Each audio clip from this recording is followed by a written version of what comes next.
Bismillahirrahmanirrahim. Assalamualaikum warahmatullahi wabarakatuh. Pembahasan kita kali ini adalah tentang pendidikan kewarganegaraan atau dikenal dengan istilah civic education. Referensi kita dia menggunakan buku yang diterbitkan oleh Kementerian Pendidikan dan Kebudayaan Republik Indonesia, dan tema kita pada hari ini adalah tentang hakikat dan esensi urgensi pendidikan pendidikan kewarganegaraan, dan ini nanti akan kita buka dalam bentuk diskusi di kelas online-nya, dan saya harapkan ada feedback dan ada respon balik dari mahasiswa terkait dengan materi kita pada hari ini. Baik,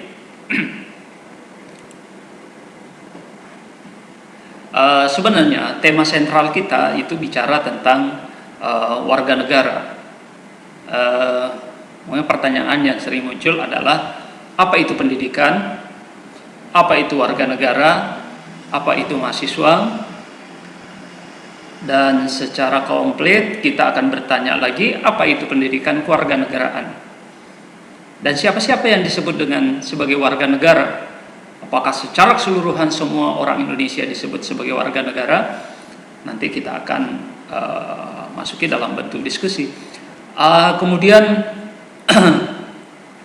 nanti ada pertanyaan sebagai assignment, misalnya gini, apa yang berkesan yang pernah kamu lakukan sebagai warga negara untuk negara? Hal-hal yang kamu lakukan dulu, yang kamu anggap itu berkesan dan itu bagus buat negara dan menunjukkan bahwa itu adalah Anda sebagai warga negara yang baik. Nanti kita bisa feedback dalam bentuk diskusi di kelas. Nah, ini gambaran sedikit kalau bicara tentang warga negara itu erat kaitannya dengan populasi kita, masyarakat Indonesia, penduduk Indonesia.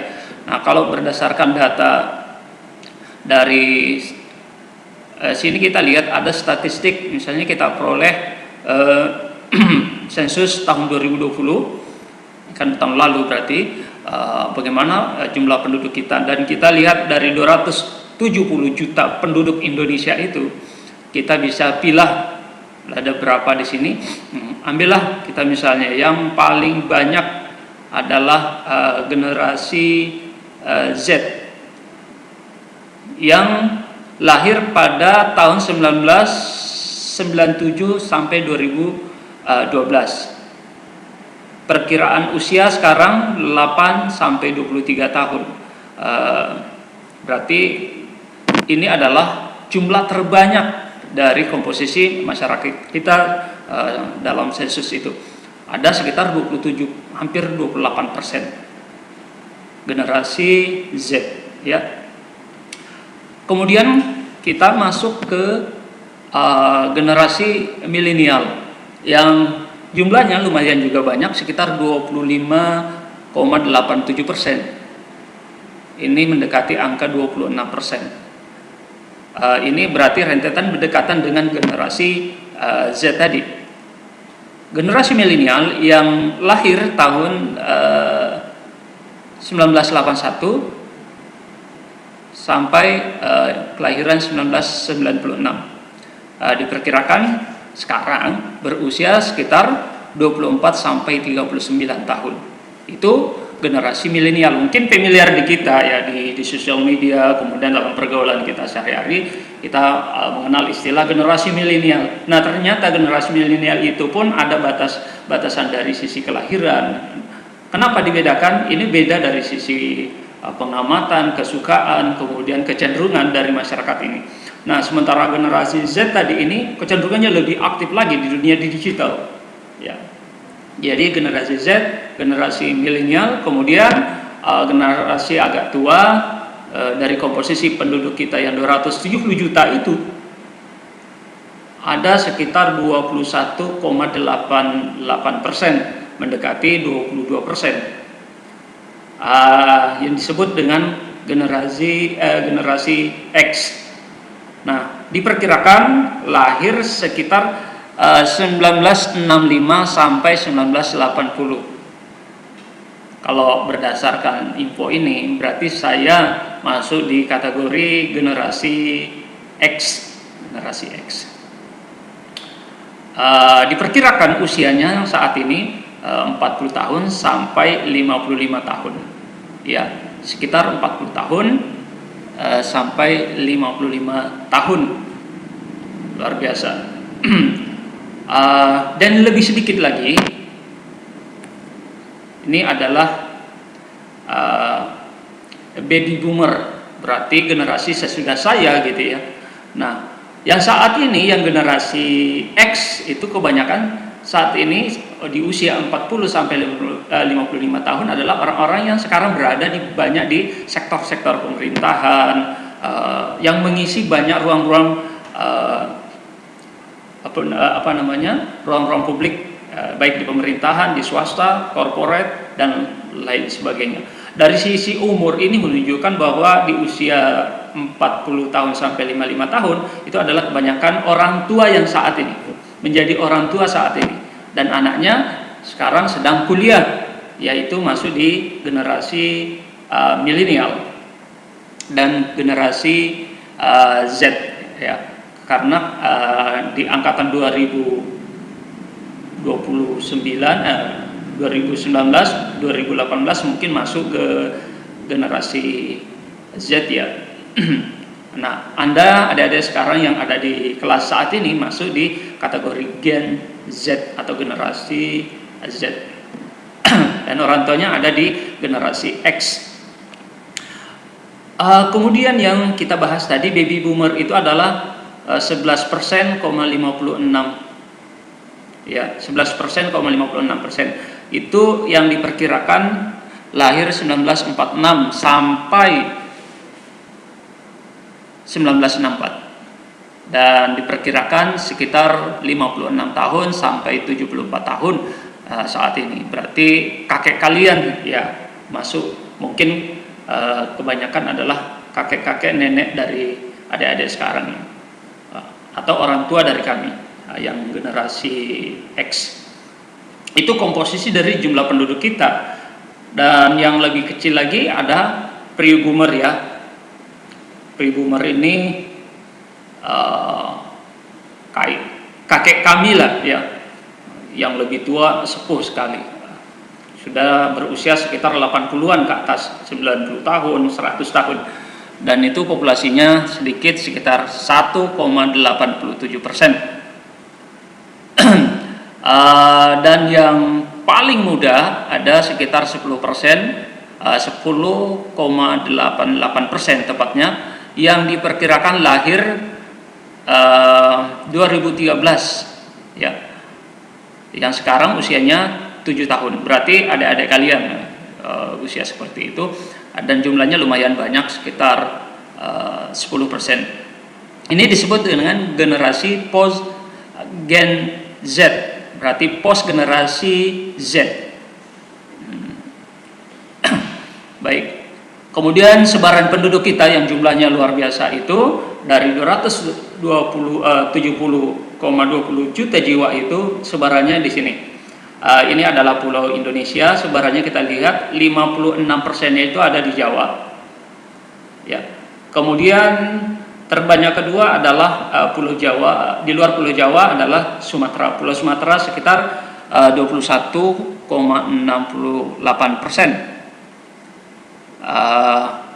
NTB, Pulau Bali, NTT, Flores ada sekitar 5%, Sulawesi 7%, tepatnya 7,36%. Kemudian Papua sekitar 2%, dan selebihnya ada di Kalimantan. Di kita saat ini seluruh Kalimantan ada 6%. Bayangkan saja untuk di Kaltim penduduknya tidak sampai 2 juta, mungkin 2 juta lebih saja. Sementara kota Samarinda sendiri jumlah penduduknya sekitar 800.000, bukan, tidak sampai 1 juta. Beda dengan di kota-kota lain di Jawa, satu kota bisa sampai 5 juta penduduknya. di Indonesia termasuk yang padat penduduknya di bumi ini, terbanyak keempat, ya, Cina, India, Amerika, dan Indonesia. Baik, kita lanjutkan itu menurut berdasarkan umur. Kemudian kita lanjut. Apa itu? Ini yang kita tanyakan tadi. Secara etimologis, pendidikan itu adalah, ya, usaha sadar dan terencana untuk mewujudkan suasana belajar dan proses pembelajaran agar peserta didik secara aktif mengembangkan potensi dirinya. Itu secara etimologis. Ini bisa dilihat dari undang-undang ada, ya. Kemudian secara yuridis yang dimaksud adalah peserta didik menjadi manusia yang memiliki rasa kebangsaan dan cinta tanah air. Ada nggak generasi yang saat ini peserta mahasiswa yang nggak cinta dengan tanah air? Ada. Indikasinya apa? Bisa terlihat dengan kecenderungannya ingin mengganti ideologi Pancasila. Dia tidak setuju. Dia tetap ingin Indonesia, tetapi ingin mengganti roh kebangsaan kita yang filosofinya, karakter asli kebudayaannya yang terpatri, yang ada di terjewantahkan dalam Pancasila, itu ingin diganti. Ada. Ini dianggap orang yang tidak cinta sebenarnya terhadap Indonesia. Kemudian secara terminologis, program pendidikan yang berintikan, jadi fokus kita, lokus kita itu adalah bicara tentang demokrasi politik, ya. Diperluas dengan sumber-sumber pengetahuan lain seperti pengaruh-pengaruh positif dari pendidikan sekolah, masyarakat, dan orang tua, serta melatih mahasiswa untuk berpikir kritis, ya, critical thinkingnya dibangun, analisanya terbangun. Nah, itu secara terminologis arah dan orientasi daripada pendidikan. Ya, demikian. Selanjutnya kita bisa lihat pada bagian ini. Kemudian kita lihat misalnya terma pendidikan, istilah pendidikan civic education. Itu bisa dilihat dari sisi pengertian bahasa lain daripada bahasa Indonesia. Kalau kita mengenalnya pendidikan kewarganegaraan, tetapi kalau dilihat dari sisi pengertian bahasa lain, nah, kita di Amerika Serikat dikenal dengan istilah civic. Kemudian United Kingdom atau di Inggris kita kenal dengan istilah citizenship education. Kalau di Timur Tengah ada dua istilah, ta'limul muwattanah, kemudian tarbiyatul wataniyah. Itu di Timur Tengah bicara tentang ta'limul muwattanah, bicara pendidikan kewarganegaraan. Tarbiyatul wataniyah sama artinya, ya. Kalau di Meksiko, education civicas. Kalau di Australia dikenal civic social studies. Di Afrika Selatan dikenal life orientation. Jadi orientasi hidup warga negara. Kalau di Hongaria dikenal dengan istilah people and society. Dan kita lihat Singapura mengenal istilah civic and moral education.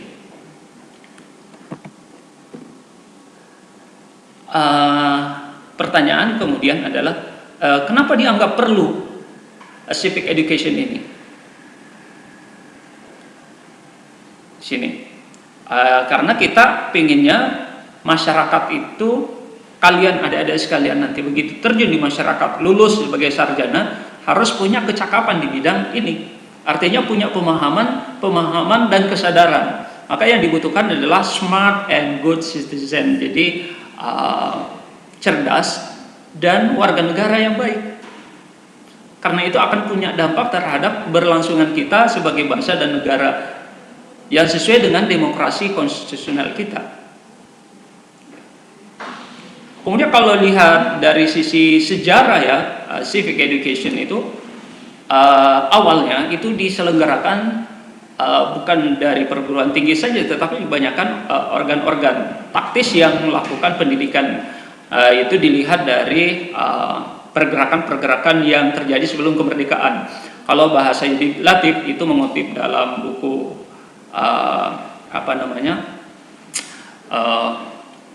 Pancasila. Beliau mengatakan ada archaic nationalism. Yang kedua ada yang disebut dengan proto-nasionalisme. Proto-nasionalisme ini adalah orang-orang yang bergerak di bidang pergerakan di masyarakat yang melakukan koordinasi di elemen-elemen masyarakat untuk melakukan penyadaran. Ini awal-awal untuk merebut kemerdekaan. Itu misalnya ada munculnya Budi Utomo, Syarikat Islam, dan seterusnya. Dan kelompok-kelompok inilah yang disebut dengan proto-nasionalisme. Dan kita akan bahas siapa-siapa saja, organisasi apa saja yang bisa dikatakan sebagai proto-nasionalisme. Itu dulu sebelum kemerdekaan. Dan secara teknis sebenarnya di masyarakat ada sampai hari ini LSM-LSM yang bergerak mengajak pada masyarakat untuk cinta terhadap tanah air dengan melakukan program-program pendidikan, edukasi, sosialisasi, pendampingan, advokasi kepada masyarakat untuk cinta terhadap negara. Itu kemudian kita lihat bahwa ke depan Anda harus optimis, jangan menjadi mahasiswa yang pesimis dan terlalu kritik terhadap negara, bahwa negara seperti mau jatuh, perusahaan yang mau jatuh. Tidak, negara ini sedang baik dalam pengertian kita yang harus mengisinya. Maka dibutuhkanlah generasi muda yang bisa memanfaatkan dan mengisi kemerdekaan yang kita raih yang luar biasa ini. Kenapa kita melihat prospek ekonomi Indonesia itu sangat baik. Mudah-mudahan itu tidak mengalami stagnasi, tetapi mengalami perubahan grafik yang terus menaik. Nah, diperkirakan tahun 2030 10 negara terkuat ekonominya itu adalah salah satunya Indonesia, ada di posisi 1, 2, 3, 4 negara terkuat dari sisi ekonomi, ya. Nah, ini berdasarkan GDP dan P3-nya. Indonesia ini, ya. Jadi Anda harus optimis, jangan kemudian melihat Indonesia adalah negara yang kolaps. Tidak, ya. Kita tetap harus optimis bahwa negeri ini insya Allah akan jadi negara yang maju. Tetapi syarat itu baru bisa kita raih untuk mendapatkan sebagai negara yang maju kalau kita ikut berkontribusi, ikut terlibat di dalamnya, bukan sebagai pengacau. Justru kita lah yang harus mensupport dan mengisi kemerdekaan ini, bukan bangsa lain. Tercatat.